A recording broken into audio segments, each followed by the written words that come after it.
Hello दोस्तों, last lecture में हमने बात की थी राष्ट्रपति की शक्तियों के बारे में और हमने अनुच्छेद 62 देखा था। तो लास्ट लेक्चर में हम बात कर रहे थे आर्टिकल 62 के बारे में और बात की थी राष्ट्रपति की शक्तियों के बारे में। राष्ट्रपति की शक्तियों के बारे में, राष्ट्रपति की शक्तियाँ।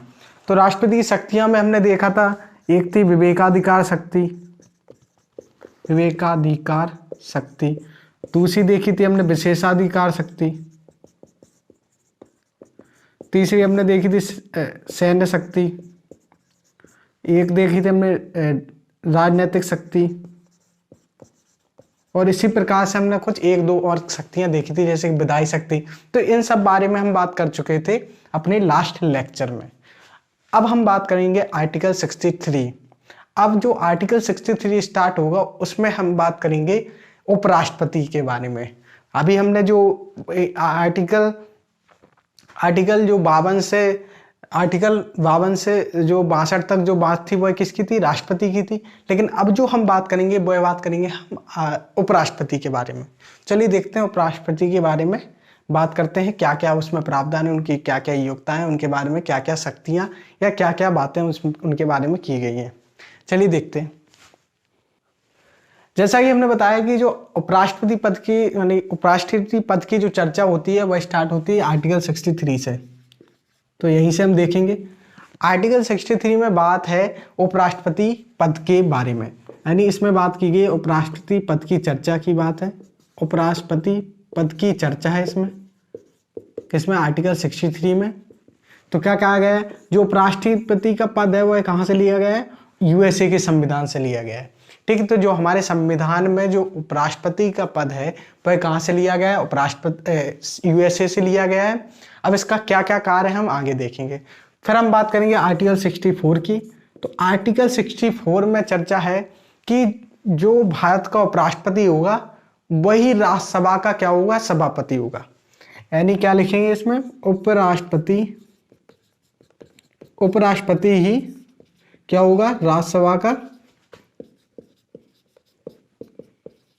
सभापति होगा। सभापति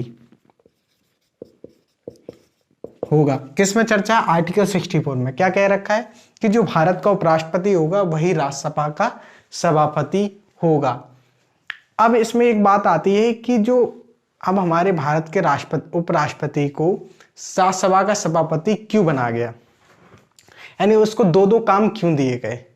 तो यहाँ पर हम देखेंगे, यदि हम मोटे तौर पर देखें तो उपराष्ट्रपति का कार्य क्या होता है उसको समझते हैं।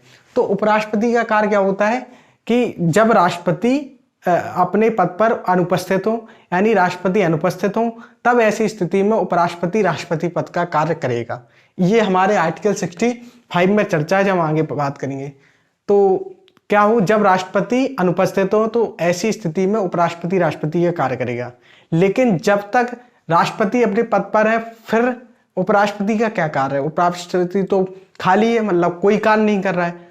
तो इसी स्थिति को संभालने के लिए कि अब उपराष्ट्रपति को खाली बैठे तो रहने नहीं दिया जाएगा, क्योंकि उपराष्ट्रपति मतलब बिना कार्य के कैसे किसी पद को ऐसे खाली, मतलब उसको बिना कार्य के उसको खाली कैसे छोड़ दिया जाए। तो इसलिए उपराष्ट्रपति है उसको क्या बना दिया है? राज्यसभा का सभापति बना दिया है। अब चूंकि जो उपराष्ट्रपति राज्यसभा का सभापति है, इसलिए यह क्या है? राज्यसभा का सदस्य नहीं होता है। सदस्य नहीं होता है, यानी जो राज्यसभा का सभापति अर्थात उपराष्ट्रपति है वह राज्यसभा के सदस्य नहीं है। क्यों नहीं है? क्योंकि उपराष्ट्रपति क्योंकि जो राज्यसभा का सभापति है वह क्या है? उपराष्ट्रपति। और उपराष्ट्रपति को क्यों लाया गया है? क्योंकि राष्ट्रपति जब अनुपस्थित हो तो ऐसी स्थिति में उपराष्ट्रपति बैठ सके। अब राष्ट्रपति अनुपस्थित होने के वजह से उपराष्ट्रपति को क्यों रखा गया? क्योंकि हम जानते हैं कि राष्ट्रपति हमारे देश का बहुत ही महत्वपूर्ण पद होता है। वह तीनों ही सेनाओं का क्या होता है? तीनों ही सेनाओं का कमांडर होता है, अर्थात प्रधान होता है। यानी तीनों ही सेनाएं उसी राष्ट्रपति के आदेश पर ही कार्य करती हैं। तो इसलिए राष्ट्रपति के पद को खाली नहीं छोड़ा सकता, क्योंकि यदि राष्ट्रपति पद खाली हो जाएगा तो जो तीनों सेनाएं हैं वो क्या हो जाएंगे, आदेशाहीन हो जाएंगी। तो ऐसी स्थिति ना आए तभी उपराष्ट्रपति पद को रखा गया है, जिसकी चर्चा आर्टिकल 63 में है। अब चूंकि जब राष्ट्रपति अपने पद पर होंगे तो उपराष्ट्रपति का क्या कार्य होगा, ऐसी स्थिति को संभालने के लिए आर्टिकल 64 बनाया गया, जिसमें कहा कि उपराष्ट्रपति ही राज्यसभा का सभापति होगा और उसको जो सैलरी दी जाएगी, यानी उसकी जो सैलरी होगी, यानी जो उसकी वेतन होगा, वह भी किस कार्य के लिए मिलेगा, सभापति होने के कार्य के लिए मिलेगा, ना कि उपराष्ट्रपति के। तो यहाँ से क्या निष्कर्ष निकलता है, यहाँ से निष्कर्ष निकलता है कि जो उपराष्ट्रपति पद होता है वह कैसा होता है, एक अवैतनिक पद होता है। कैसा पद होता है, अवैतनिक पद होता है, यानी यह किसी वेतन के लिए नहीं होता। अब चूंकि उपराष्ट्रपति ही राज्यसभा का सभापति होता है, अब चूंकि वह सभापति के कार्य कर रहा है, तो उसको जो सैलरी दी जाती है वह किस कार्य के लिए दी जाती है, सभापति, यानी जो सभापति के कार्य कर रहा है उस कार्य के लिए उसको सैलरी दी जाती है। और इसकी सैलरी क्या होती है, 4.5 लाख। इसकी सैलरी कितनी होती है, यानी जो उपराष्ट्रपति की जो सैलरी होती है वह कितनी होती है, 4.5 लाख होती है।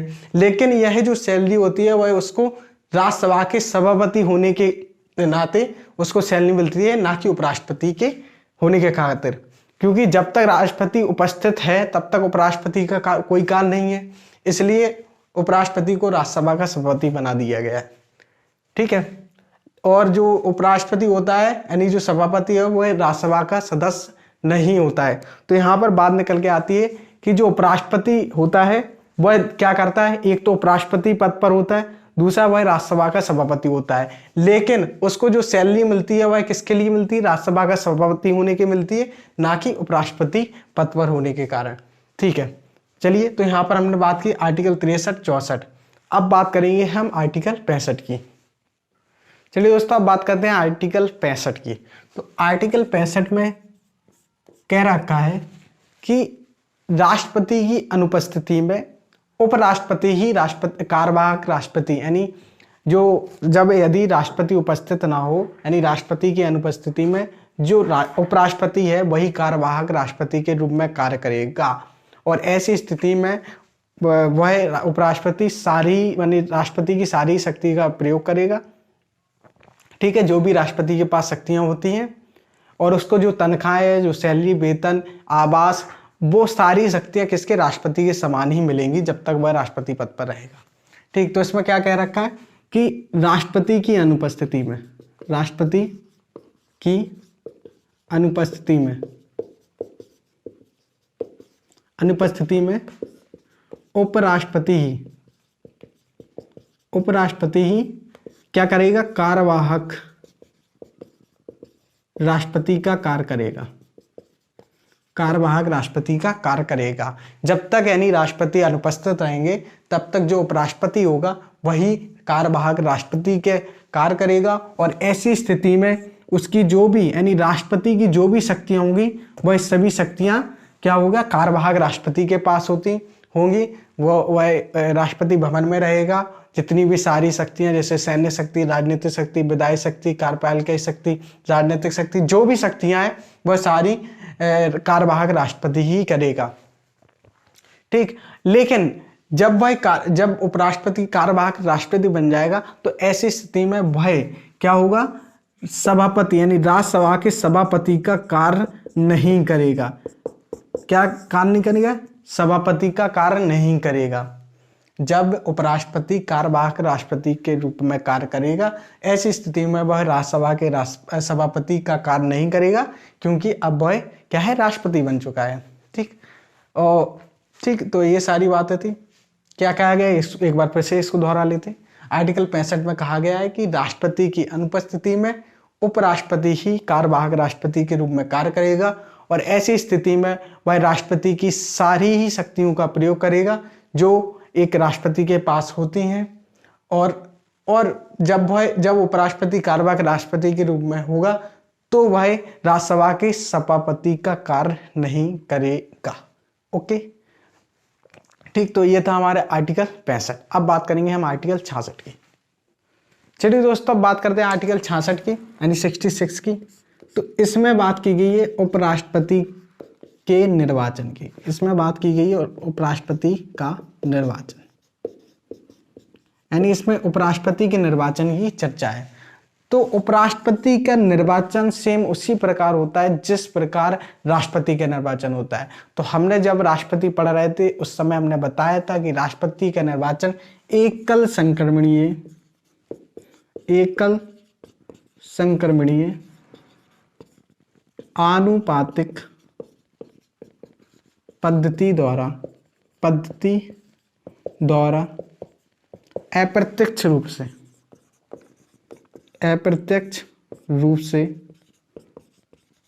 गुप्त मतदान होता है। तो जो उपराष्ट्रपति पद का जो निर्वाचन होता है वह सेम राष्ट्रपति पद के निर्वाचन के जैसा होता है। एकल संक्रमणीय आनुपातिक पद्धति द्वारा अप्रत्यक्ष रूप से गुप्त मतदान होता है। ये सारी बातें हम पहले बता चुके हैं कि एकल संक्रमणीय का मतलब क्या होता है, आनुपातिक पद्धति क्या होती है, अप्रत्यक्ष क्या होता है, गुप्त मतदान कैसे होता है। ये सारी बातें हम राष्ट्रपति वाले में कर चुके हैं। अब इसमें क्या अंतर होगा, इसमें जो अंतर होगा इसके निर्वाचक मंडल, जो राष्ट्रपति का निर्वाचक मंडल था उससे उपराष्ट्रपति का निर्वाचक मंडल अलग हुआ। निर्वाचक मंडल क्या होता है, वो ऐसे सदस्य जो उपराष्ट्रपति पद के निर्वाचन में उपराष्ट्रपति पद का निर्वाचन करते हैं, उसे उपराष्ट्रपति पद का निर्वाचक मंडल कहते हैं। तो जो उपराष्ट्रपति पद के निर्वाचक मंडल होगा वह क्या होगा, तो उपराष्ट्रपति के निर्वाचक मंडल में कौन कौन होंगे ये देख लेते हैं। ये संसद है, लोकसभा, राज्यसभा। तो जैसा कि हमें पता है लोकसभा में 545 सदस्य होते हैं, राज्यसभा में 245 सदस्य होते हैं, जिसमें से 12 सदस्य मनोनीत किए जाते हैं राष्ट्रपति द्वारा, और लोकसभा में 2 सदस्य मनोनीत किए जाते हैं राष्ट्रपति द्वारा। ठीक, तो ये उपराष्ट्रपति का निर्वाचक मंडल होता है। इसमें लोकसभा, राज्यसभा के सभी सदस्य भाग लेते हैं, चाहे वो मनोनीति क्यों ना हो, यानी वह चाहे मनोनीति हो चाहे ना हो, वह सारी यानी लोकसभा और राज्यसभा के सभी सदस्य उपराष्ट्रपति के निर्वाचक मंडल में निर्वाचन में भाग लेते हैं। जबकि जब हमने देखा था राष्ट्रपति के में, तो राष्ट्रपति में जो लोकसभा और राज्यसभा के सदस्य भाग लेते थे और विधानमंडल के विधानसभा के सदस्य भाग लेते थे, जबकि उसमें मनोनीत सदस्य भाग नहीं लेते थे। जबकि जो उपराष्ट्रपति पद के में जो निर्वाचन में है वह कौन कौन है, लोकसभा के सभी सदस्य भाग लेंगे और राज्यसभा के सभी सदस्य भाग लेंगे, चाहे वो मनोनीत हो चाहे ना हो। जबकि विधानमंडल के जो सदस्य होंगे वह उपराष्ट्रपति पद के निर्वाचन में भाग नहीं लेंगे। तो ये था। अब इसमें हम देख लेते हैं कि उपराष्ट्रपति पद के लिए मतलब प्रतिनिधि बनने के लिए योग्यता क्या क्या होनी चाहिए, योग्यता की चर्चा भी कर लेते हैं। योग्यता क्या क्या होनी चाहिए, तो सबसे पहले भारत का नागरिक होना चाहिए। दूसरा 35 वर्ष आयु होनी चाहिए, कम से कम 35 वर्ष आयु होनी चाहिए। पागल नहीं होना चाहिए, दिवालिया नहीं होना चाहिए, किसी भी लाभ के पद पर नहीं होना चाहिए, किसी भी लाभ के पद का मतलब सरकारी नौकरी में नहीं होना चाहिए। और राज्यसभा का सदस्य बनने की योग्यता होनी चाहिए। राज्यसभा का सदस्य बनने की क्या होनी चाहिए, योग्यता होनी चाहिए। और कम से कम 20 प्रस्तावक और 20 अनुमोदक होने चाहिए। 20 प्रस्तावक और 20 अनुमोदक होने चाहिए। प्रस्तावक का मतलब होता है ऐसे 20 सांसद जो यह कहें कि लिखित रूप से यह कहें कि वह उपराष्ट्रपति के पद से खड़ा हो, और 20 ऐसे जो मौखिक रूप से कहें कि इन्हें उपराष्ट्रपति पद पर खड़ा होना चाहिए।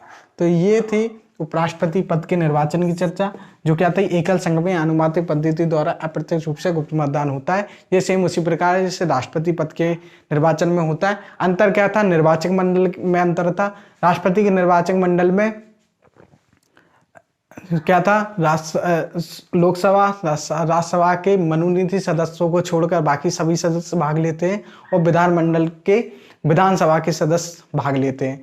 जबकि उपराष्ट्रपति के निर्वाचक मंडल में कौन कौन होते हैं, लोकसभा और राज्यसभा के सभी सदस्य भाग लेते हैं, चाहे वह मनोनीत हो चाहे ना हो। जबकि विधानमंडल के कोई भी सदस्य भाग नहीं लेते हैं। योग्यता हमने आपको दिखा दी है।